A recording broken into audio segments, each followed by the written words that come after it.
안녕하세요. 시냇가 책방입니다. 저는 책방지기 한 걸음씩입니다. 오늘은 지난 시간에 이어 톰 라이트의 성경과 하나님의 권위 중에서 9장, 10장을 정리해서 읽어드리도록 하겠습니다.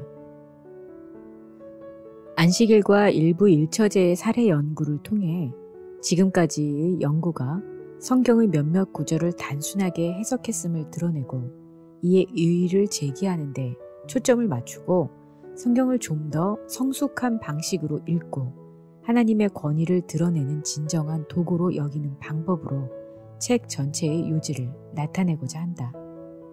9장 사례 연구 안식일. 안식일은 하나님의 창조 후 안식과 출애굽을 인도하신 하나님을 기억하는 것에서 나온 것으로 유대인들은 안식일 준수를 자신들의 정체성을 형성하는 가장 중요한 표지들 중 하나로 만들었다. 바울은 안식일에 대해 거의 언급이 없이 이방 세계에 사는 유대인들의 중대한 이슈인 할례와 음식의 문제를 다루고 있다는 것이 흥미롭다. 예수님과 복음서는 안식일에 저촉하는 행동을 하는 듯 묘사됐다.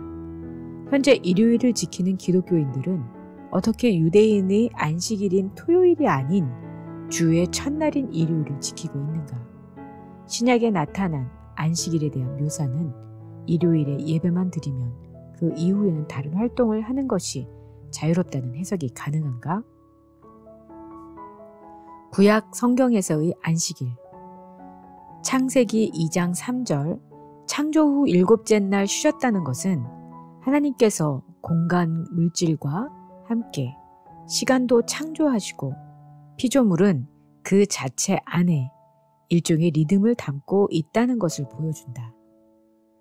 존 월턴의 창세기 1장의 잃어버린 세계에서 고대 근동 비교 연구를 통해 안식일은 창조주가 자신의 피조물을 기뻐하고 즐긴다는 의미이며 하늘과 땅을 자신의 거처로서 만족스러워한다는 표지인 것이다.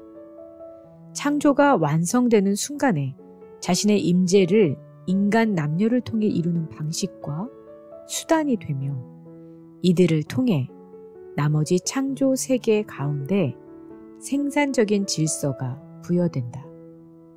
창조주의 형상을 지닌 이 한 쌍의 인간들에게도 자신처럼 안식일을 지키라는 명령이 내려진다. 즉 그들도 피조물을 즐기며 기뻐하는 하나님의 즐거움에 참여하라는 부르심인 것이다. 또한 창조주가 쉬셨다는 것은 그분이 계속해서 일하실 것이며 큰 일을 진행 중임을 시사한다. 즉 피조물 자체의 힘으로 작동하도록 내버려 두었다는 이신론적 관점과 대조를 이룬다. 물론 자연적 원인들로 인해 창조 세계가 운영되는 부분이 있지만 창조주가 영구히 부재하고 무관심하다고 할 수 없다는 것이다. 안식일의 존재감은 출애굽 사건과 연관되어 이스라엘 자신이 속박에서 해방되어 자유를 얻게 된 체험을 했기 때문에 자신들의 노예들에게도 안식일마다 자유의 시간을 주어야 한다는 내용이다. 구약으로부터 추출되는 안식일에 대한 그림은 실질적 준수뿐 아니라 그 명령이 함축하는 바도 중요하다는 사실이다. 안식일 준수는 창조된 세상의 어딘가 바른 목적지를 향해 가고 있다는 표시이고 생명의 리듬을 표상한다. 안식일은 성전의 지리적 표지이듯 창조주와 피조물 사이의 상호작용을 나타내는 시간적 표지이고 안식일을 어기는 것은 성전을 더럽히는 것과 유사하다. 성전이 신성한 공간이듯 안식일도 신성한 시간인 것이다.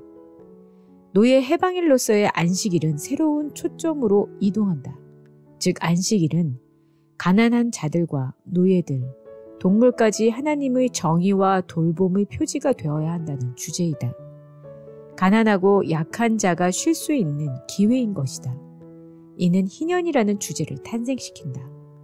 희년의 요지는 하나님의 피조물과 하나님의 백성의 회복이다. 피조 세계의 모든 것을 바로잡으실 것이라는 하나님의 의지라는 대원칙과 밀접하게 연관된다. 하나님의 구속 목적에 참여하는 특권을 누리는 신성한 시간이 되며 창조주가 가난한 자와 노예된 자에게 주는 선물인 것이다. 안식일이 가진 다층적 의미가 집약되어 나타나는 것이 희년의 원칙이다. 안식일은 단순히 일주일 중 7째 날에 일하기를 삼가라는 명령이 아니며 더 심오한 것들을 가리킨다. 끊임없는 탐욕을 버리고 인간이 세상을 소유 운영한다는 착각에서 물러나라는 겸손을 의미하며 하나님의 공급자 되심을 잊고 내내 일만 하는 믿음의 상실을 버리고 하나님이 직접 자신의 약속을 이루실 것이라는 소망을 또한 의미한다.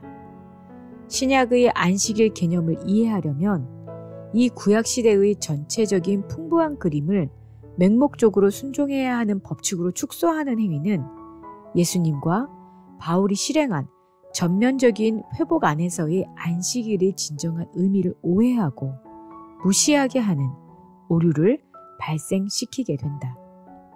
신약 성경에서의 안식일. 왜 예수님은 하나님이 직접 주신 위대한 제도를 거슬렀을까?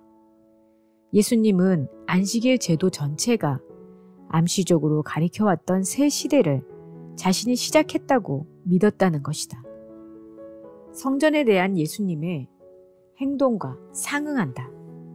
이스라엘의 운명, 인간의 운명, 창조 세계의 운명 전체가 예수 그리스도 안에서 실현되고 있었던 것이다. 이 선언은 부활을 통해 새로운 시대가 시작되었음을 의미하고 한 주의 첫째 날은 새 창조의 시작을 상징한다. 이사야 61장의 가난한 자에게 기쁜 소식을 전하고 포로된 자를 자유케 하는 약속이 지금 예수님 자신을 통해 성취될 때라는 것이다.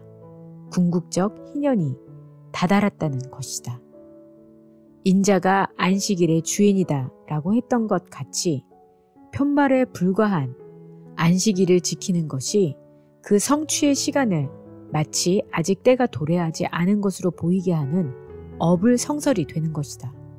안식일이 하찮거나 선행을 강조하기 위한 것이 아니라 안식일은 미래를 내다보는 표지이기 때문에 새롭게 나타난 실체인 예수 그리스도로부터 주의를 돌리게 하는 위험도 있었던 것이다. 즉, 실체가 나타난 이제는 쓸모가 없어졌다는 믿음에 기반을 두고 있다. 이는 바울이 왜 안식일을 언급하고 있지 않는지를 보여준다. 때가 찼다는 선포는 시간 표지들을 엄격히 준수해야 할 의무를 제거해버린다. 또한 하나님의 백성을 세상과 구별시키는 행위로가 아니라 오직 믿음으로 의롭다함을 얻는다는 개념은 구약시대 안식일이 의미하던 바를 새롭고 근본적인 방식으로 극대화한 것이다. 만물의 회복이라는 목표는 부활의 예수 안에서 원칙적으로 이루어졌다. 새 성전이 완성되어 그 안에서 하나님과 인간이 함께 쉬고 거하는 때이다. 요한은 일주일의 첫째 날인 부활의 날을 놓치지 않았다. 초기 교회가 일주일의 첫째 날을 주의 날로 기렸다는 사실은 유대교 안식일이 해낼 수 없었던 예수님이 새 창조를 시작했다는 사실을 강조할 수 있었다. 안식일, 시간, 그리고 기독교적 소망.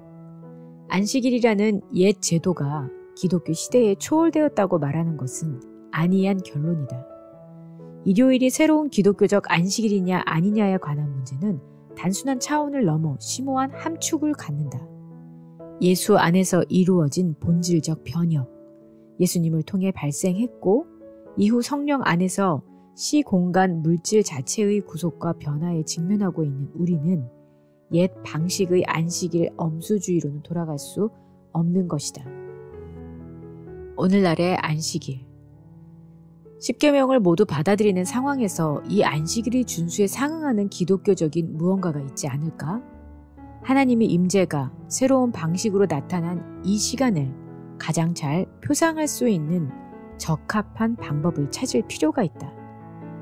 인간의 삶의 모든 차원을 지혜롭게 정돈하는 작업이 시작되어야 하며 강박적으로 일하고자 하는 서구 근대의 독특한 집착이 무너져야 한다는 전제가 바로 그것이다. 이번 주일에 어떤 일을 함으로써 창조성을 발휘하고 정의와 자비를 행하며 치료와 소망을 제공할까? 즉, 마음을 새롭게 함으로 변화를 받아야 한다. 성경 해석의 측면에서 배울 점은 구약으로부터 명령들을 가지고 와서 예수님의 부활 이후에도 그대로 적용되는 듯 가정해서는 안 된다는 점이다. 이는 구약이 하위에 있다는 것을 말하는 것이 아니다. 성경은 이후의 진보로 인해 제쳐놓아도 되는 책이 아닌 것이다. 성경은 규범서의 개념을 뛰어넘는다. 오막 연극 비유를 들자면 안식일은 5개의 막 전체의 이야기를 알아야만 영구적 중요성을 이해할 수 있게 된다. 성경 전체를 있는 그대로 이 책의 존재 방식인 이야기로서 인정하는 것이다. 10장 사례연구 일부 일처제. 여러 지역에서 존재하는 일부 다처제와 이에 대해 원시적으로 보는 현대 서구 문화의 사이에서 성경에서 일부 일처제에 대해 무엇을 말하는지 살펴볼 것이다. 서구에서 일부 다처제와 동성애를 얼마 전까지도 용인할 수 없는 이상한 행동으로 보았으나 현재는 동성애에 대해 부정한 레위기 자체에 권위를 두지 않고 있다. 구약을 율법의 규율로 보고 신약을 은혜의 종교로 규율을 느슨하게 작동하도록 한다. 일부 다처제의 경우 구약에서는 일반적이고 신약에서도 분명하게 금지하지 않고 있는 상황에서 이 이슈는 성경의 권위가 어떤 의미를 가지는지를 보여주는 흥미로운 사례가 될 수 있다. 아브라함의 자손의 일부 다처제의 모습과 이 현실 속에서 아내들을 보호하려는 취지의 증거가 등장하고 이스라엘 군주국으로 가서도 다윗에게서는 일부 다처제는 엄청나게 확대된다. 다윗은 합법적인 아내들 외에 간음과 살인으로 밧세바를 얻는데 성경은 다윗 왕조의 비극적인 원인이 일부 다처제가 아닌 간음 사건임을 지적한다. 솔로몬의 잘못도 다신론과 우상 숭배였지 일부 다처제는 아니었다. 성경에 나타난 일부 다처제의 인물들을 나열하며 정당성을 입증하는 사람들에 대해 성경의 권위에 관해 중요한 사항을 발견하게 된다. 성경은 많은 이야기를 들려주며 수많은 인물들을 그리지만 그 모두를 롤 모델로 의도하고 있지는 않다는 것이다. 성경에 나와 있다는 유일한 기준만으로 그 대상을 정당화할 수 없다. 많은 성경의 인물이 일부 다처제를 행했고 이 결혼 형태 자체에 대해서 비난을 가하지 않았다면 무슨 근거로 기독교적 성경 해석이 일부 다처제를 지지하지 않는다고 말할 수 있는가? 예수의 시대의 유대에서는 일부 다처제가 거의 소멸한 것으로 보인다. 초기 기독교는 일부 일처제와 독신만을 허용한 것으로 보이는데 그 이유는 무엇인가? 신약은 결혼 영역에서 훨씬 엄격하다. 구약에서는 이혼이 비교적 쉽지만 신약은 특별한 상황을 제외하고 금지한다. 독신에 대해서도 예수님의 본을 따르는 모습으로 여겨져 이전의 독신 여성을 공동체의 위협으로 보는 것과 달라졌다. 복음은 인간으로 사는 방법 중에 근본적으로 새로운 방식을 제시했다. 그렇다면 신약 성경의 어디에 일부 일처제의 원칙을 정하고 있는가? 마태복음 19장 2절에서 9절에 보면 모세는 그 명령을 기록하였지만 예수님은 모세의 율법은 임시적인 제도로서 보고 이미 도래한 피조물 전체의 회복에서 큰 목적을 이루고 있음을 보인다. 첫 창조와 새 창조의 이야기로 해석해야 하며 구약의 규범들을 더 큰 목적을 위한 임시적이고 일시적인 수단으로 해석해야 한다. 영지주의자들과 달리 본래의 창조 세계는 선하고 남녀의 결혼은 아름다움과 영광이 된다. 이러한 인간의 탁월함과 아름다움은 다시 인정되어야 했다. 일부 일처제를 비롯한 다른 많은 주제에서 더 이상 사람들이 성경의 메시지를 받아들이지 않는 조짐이 벌써 나타나고 있다. 이 장의 서두에서 언급했던 다자간 비독점 연애의 출현은 벌써 일부 사람들이 일부 일처제를 인간의 본성에 맞지 않는 제도라고 여기기 시작했음을 보여준다. 자신의 천성이 일부 다처제나 일부 다부제, 다자간 비독점적 연애 등등에 더 맞는다고 주장하는 사람들이 점점 늘어나면 이런 새로운 종류의 정체성, 정치학을 인정하는 목소리가 높아질 것도 쉽게 예상할 수 있다. 하지만 신약 성경에 뿌리를 둔 그리스도인이라면 여전히 다음과 같이 말할 것이다. 이런 일부 다처적, 일처 다부적 본능은 의심할 여지 없이 뿌리 깊은 것이긴 하다. 성적인 본능과 이와 관련해 학습된 행동 방식은 아주 뿌리가 깊어서 그 사람의 존재를 이루는 근본 조직의 일부처럼 표출되는 것이 사실이다. 하지만 그럼에도 불구하고 그것들은 여전히 원래 창조의 모습이라 하기보단 병든 인간성의 표출인 것이다. 마가복음 10장 5절을 인용하자면 이런 본능은 마음의 완악함을 드러낸다. 사회적 차원에서 이 완악한 마음에 대처하기 위해서는 여전히 규칙들이 필요한 것이다. 하지만 사회적 규칙의 제정 여부와는 별도로 창조의 본래 목적이라는 비전과 그 비전을 재탈환할 가능성은 여전히 존재한다.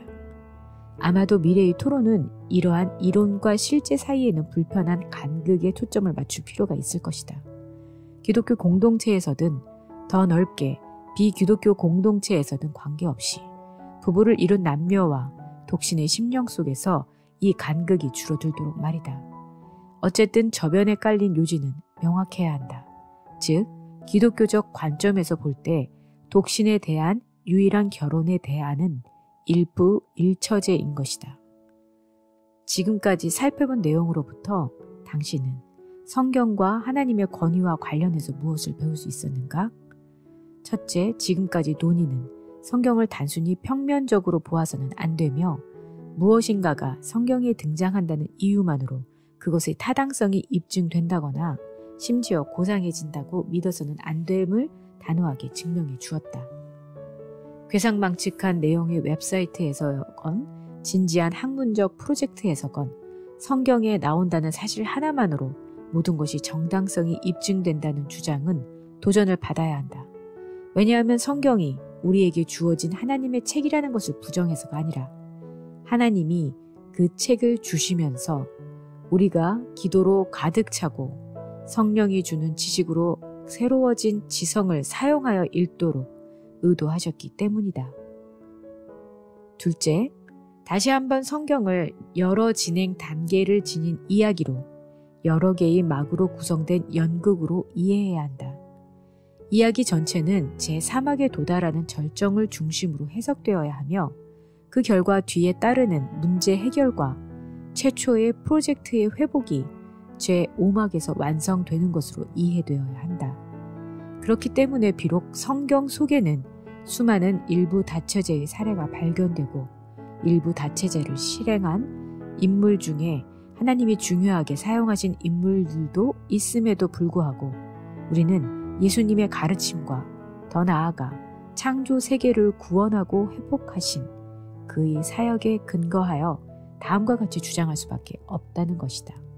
즉, 성경을 그 자체로 스스로를 드러내는 이야기로서 현명하게 읽는다면 우리는 성경이 일부 일처제를 독신을 부르심을 받은 자들을 제외하고 모든 일을 위한 유일한 부르심으로 단호하게 제시하고 있음을 알 수 있을 것이다. 서두에서 말한 대로 이 두 번째 사례 연구는 기이하게 여겨질지도 모르겠다. 일부 일처제의 이의를 제기하는 사람도 거의 없지만 실제로 일부 다처제가 옹호를 받지도 못하는 현대 서구 사회에서 행해진 논의이기 때문이다.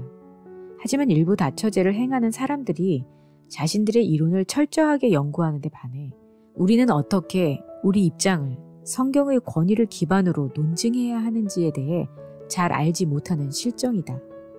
만약 성경의 권위라는 질문을 창조주 하나님의 이야기와 의도 전체에 비추어 접근한다면 우리는 성경을 통해 매개되는 하나님의 권위가 예수 그리스도를 통한 창조 세계의 회복을 성경 이야기 전체의 중심 주제로 가리키고 있음을 발견하게 될 것이다. 다시 말해 하나님이 그분의 세상을 한 걸음 한 걸음씩 다루어 가시다가 결국에는 예수 그리스도 안에서 그를 통해 결정적으로 문제를 해결하셨다는 이야기에 비추어 이해해야 한다. 그리고 예수님 안에서 성취된 이런 회복 안에는 일부 일처제의 회복과 더불어 평생에 걸친 충실한 결혼 관계를 전 우주를 향한 창조주의 의도가 가장 명료하게 보이는 표말로서 이해하고 그것을 기뻐하고 경축하라는 초대가 뚜렷하고 명징하게 나타나 있음도 알게 될 것이다. 일부 일처제는 오늘날 가장 시급하게 요구되는 우주적 진리 중 하나를 가리키는 표지다. 창조주 하나님의 목표는 하늘과 땅을 갈라놓는 것이 아니라 비싼 값을 치르더라도 그들을 불러 모아 놀랍도록 풍성한 하나됨에 이르도록 하는 것이다. 이미 예수 그리스도 안에서 실현된 이 목적은 일부 일처제 형태의 결혼 관계 속에서 가장 선명한 모습으로 표현되고 구현되며 진행되고 있다. 네, 오늘은 톰 라이트의 성경과 하나님의 권위 책 중에서 9장, 10장을 정리해서 읽어드렸습니다. 이로써 이 책이 다 마쳐졌는데요. 여러분 어떻게 들으셨나요? 성경과 하나님의 권위는 저희가 많이 성경을 읽고 안다고 생각하지만 참 커다란 관점에서는 잘 보지 못했었구나라는 생각도 하게 했고요. 특히 성경 전체를 커다란 이야기로 보며 오막의 그런 구성 형식으로 보아서 우리가 지금 현재 교회의 시대를 살고 있고 그렇기 때문에 연극 오막에 출연한 사람들처럼 그 전에 있던 대사를 반복해서 하는 것이 우리의 역할이 아님을 다시 한번 생각하게 되었고 저희가 마치 사도행전을 계속해서 써나가듯이 주님이 다시 오실 때까지 저희의 역할을 감당해야 함을 다시금 보게 하는 시간이었습니다. 여러분에게도 좋은 시간이었기를 바라고요. 그럼 다음 시간에 새 책으로 만나겠습니다. 구독과 알람을 설정하시면 편리하게 받아보실 수 있습니다. 그럼 다음 시간에 뵐게요. 안녕히 계세요.